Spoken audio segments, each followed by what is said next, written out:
সবাই তোমাকে ভুলে গেলেও মহাদেব কোনোদিনও তোমাকে ভুলবে না। मैं तो शिव की पुजारन बनूंगी, मैं तो शिव की पुजारन बनूंगी, अपनी भोले की जोगन। Hello guys, welcome back to my channel স্বপ্নে দেখা রাজকন্যা। এটা আমার ফার্স্ট ব্লগ।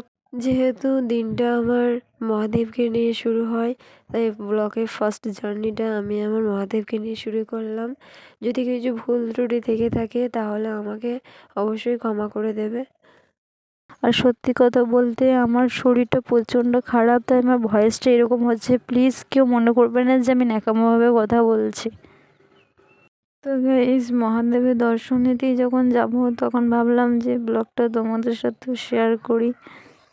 আমার সাথে তোমাদেরও একটু মহাদেবের দর্শন হয়ে যাবে। তো বেশি না বকে চলো শুরু করি। গ্রামের নাম কসবা চম্পাইনগর। বহু দূর দূরান্ত লোক অনেক দূর থেকে এখানে জার্নি করে মহাদেবের দর্শন পেতে আসে। আর আমি হলাম সেই ভাগ্যবান মেয়ে যে এই গ্রামে আমি আমার জন্মগ্রহণ করতে পেরেছি। সত্যি কথা বলতে, যদি স্বপ্নগুলো পবিত্র হয় তাহলে ইচ্ছেগুলো মহাদেব ঠিকই পূরণ করবে। তো গাইস, এখন আমি বেরিয়ে পড়েছি সেই শিব মন্দিরে যাওয়ার জন্য। তো আমি সকাল থেকে রেডি হয়ে স্নান টান করে খালি পায়ে উপোস করে হেঁটে যাচ্ছি। আর আমার বাড়ি থেকে শিব মন্দির প্রায় 10 মিনিট লাগে যেতে। তো গাইস, দেখতেই পাচ্ছ এখন পুরো প্রায় রাস্তা ফাঁকা। আর যারাই শিব মন্দির আগে এসেছো তারা ঠিকই রাস্তা চিনতে পারবে। দেখো এখানে রাস্তাটা কতটা খারাপ। আর এখানে রাস্তাটায় 3টে রাস্তা আছে। তো গাইস, ভালো করে দেখো, বাঁ দিকে, ডান দিকে আর সামনের দিকে। আর আমি যাচ্ছি এই ডান দিকে রাস্তাটা।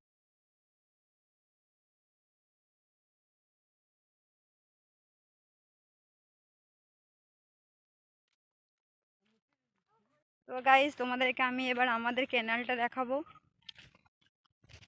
তো আমি এখানে দেখো প্রায় শিব মন্দিরের কাছাকাছি প্রায় চলে এসেছি। আর ওই হচ্ছে আমাদের ক্যানাল। আর এই তো আমাদের দেখতেই পাচ্ছ আমাদের নতুন সেতু।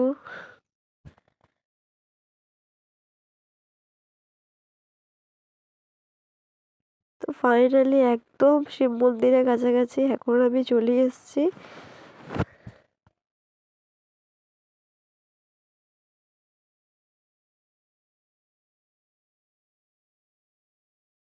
তো হেঁটে এসছি বলে আমি হাত পাগুলো ভালো করে ধুয়ে নিলাম।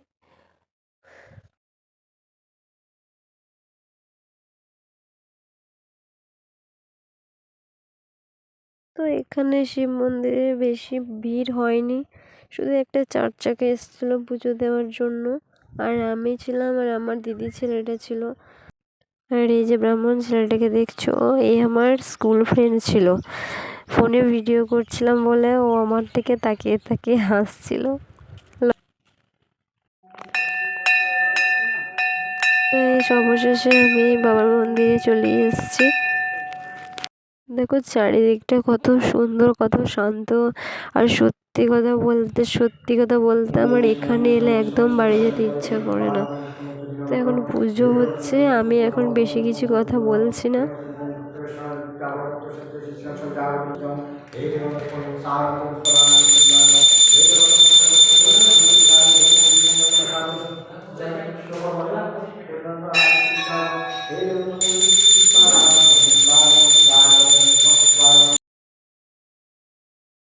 ईश्वर सत्य है, सत्य ही शिव है, शिव ही सुंदर है। বাড়িতে এত শীত লাগছে, কিন্তু বাবার সামনে গিয়ে জানি না কেন, জানি না একটুও শীত করলো না, আর শীতটা অনুভবই করতে পারলাম না।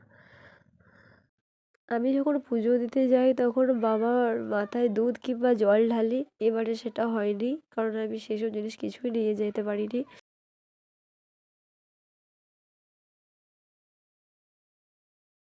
তো বেশ, এখানে আমাদের পুরো পুজো কমপ্লিট হয়ে যাওয়ার পর আমরা চলে গেলাম ওই শিবলিঙ্গের কাছে।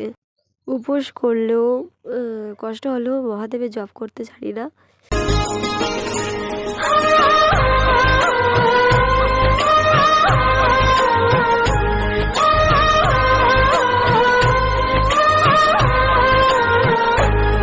আমি জানি আমার ভিডিও এত ভালো করতে পারিনি, তবুও আমি তোমাদের সবটা দেখাবো।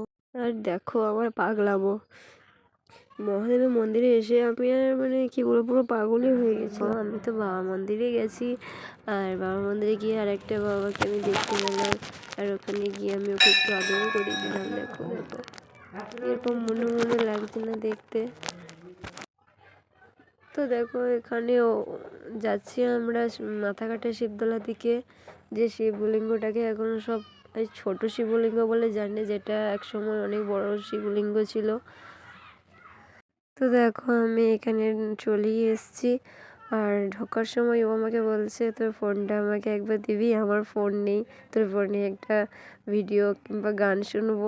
বাবার কাছে এসেছি, আর বাবার মাথায় জল না ঢাললে হয়, তাই আমি ভাবলাম বাবার মাথায় এসেছি যখন মাথায় জল ঢালবো। তো দেখো আমি এখানে পুকুর থেকে জল নিচ্ছি, যেটা একদম মাথাকাটা শিবতলার পাশে যে পুকুরটা আছে ওখান থেকে আমি জল নিয়ে তারপর ভাবলাম বাবার মাথায় দিয়ে যাই। পুজোর সময় সেরকম বাবার মাথায় ভালোভাবে জল ঢালতে পারি না, কারণ তখন সব সময় খুব তাড়াতাড়ি করতে হয়। আর ফাঁকা সময় নিয়ে যদি জল ঢালতে পারি তাহলে মনে একটা শান্তি আসে, আর খুব ভালো লাগে যে হ্যাঁ শান্তভাবে পুজোটা দিতেও পারলাম আর জল ঢালতেও পারলাম। দেখো মন্ত্র বলা শেষ হয়ে গেছে, কিন্তু আমার কলসির জল আর শেষ হচ্ছিল না। এটা হচ্ছে বজরংবলী মন্দির। এখানে মন্দিরে যাওয়ার পর আমি দেখতে পেলাম এক বৃদ্ধ লোক পচা কলাগুলো খাচ্ছিল, আর আমার সেটা দেখে খুবই কষ্ট হলো, তাই আমি কিছু খাবার দিয়ে আসলাম। আর সত্যি কথা বলতে কি, ভগবান যদি আমাকে সেরকম কিছু দিত না, তাহলে সত্যি বলছি আমি এরকম লোকদের পাশে অবশ্যই দাঁড়াতাম। তো গাইস এটা হচ্ছে মনসা মন্দির, যেটা স্টেজটার অপোজিটে আছে। আর তোমাদেরকে এবার চলো আমি শিব মন্দিরের স্টেজটা দেখাই। এটা হচ্ছে শিব মন্দিরের স্টেজ। এখানে শিবরাত্রি মেলাতে কিংবা গাজনেতে প্রোগ্রাম করানো হয়। আর এটা হচ্ছে সেই গ্রাউন্ডটা, যে গ্রাউন্ডটা ওই মনসা মন্দিরটা রাস্তাটা যেটা পড়েছে। আমি চলে এসেছি কাছাকাছি প্রায় মনসা মন্দিরের দিকে। তো গাইস এটা হচ্ছে মনসা মন্দির, আর আমি মনসা মন্দিরে চলে এসেছি, মায়ের প্রার্থনা করলাম। আর সত্যি কথাই এই মন্দিরে আসলে আমার গা পুরো জমজম করে, আমার খুব ভয় লাগে, কারণ এটা মনসা মন্দির। শিব মন্দিরে আমার এত ভয় লাগে না। শিব মন্দিরে শিবলিঙ্গ জড়িয়ে চুমু খেয়েছি অনেকবার, কিন্তু এই মন্দিরে এত আমার সাহস পাই না আসতে। আর আমি কতটা দূর থেকে মাকে প্রণাম করছিলাম তোমরা দেখো, এখানেও আমি অনেকটা দূর থেকে মাকে প্রণাম করছিলাম, কারণ আমার ভয় করছিল, যেহেতু এটা মনসা মন্দির। তো আমি স্পর্শ করতে পারবো না পুজো ছাড়া, ব্রাহ্মণ যতক্ষণ না আদেশ দেয়। তো আমি সেই দূর থেকে মাকে প্রণাম করে কিছুক্ষণ থেকে ওখানে তারপরে আমি বাড়ি চলে গেছিলাম। আর এখানে হোম যজ্ঞ করা হয়, যখন পুজো অনুষ্ঠান হয় তখন এখানে অনেকই লোক থাকে। তাই আমার মতো আর কারা কারা মহাদেবের ভক্ত তারা অবশ্যই কমেন্ট বক্সে জানিয়ে যেও হর হর মহাদেব বলে। আর তোমরা যারা এখনও শিব মন্দির যাওনি, আর যারা গিয়েছো তারা তো অবশ্যই জানো, আর যারা এখনও যাওনি তারা অবশ্যই যাও বাবা দর্শন নিতে। তোমাদের আশা করি খুবই ভালো লাগবে। আমার ভিডিও যদি তোমাদের কাছে ভালো লেগে থাকে তাহলে একটা লাইক কমেন্ট আর শেয়ার সাবস্ক্রাইব করে দেবে। আজকের মতো টাটা বাই বাই, দেখা হচ্ছে নেক্সট ভিডিওতে।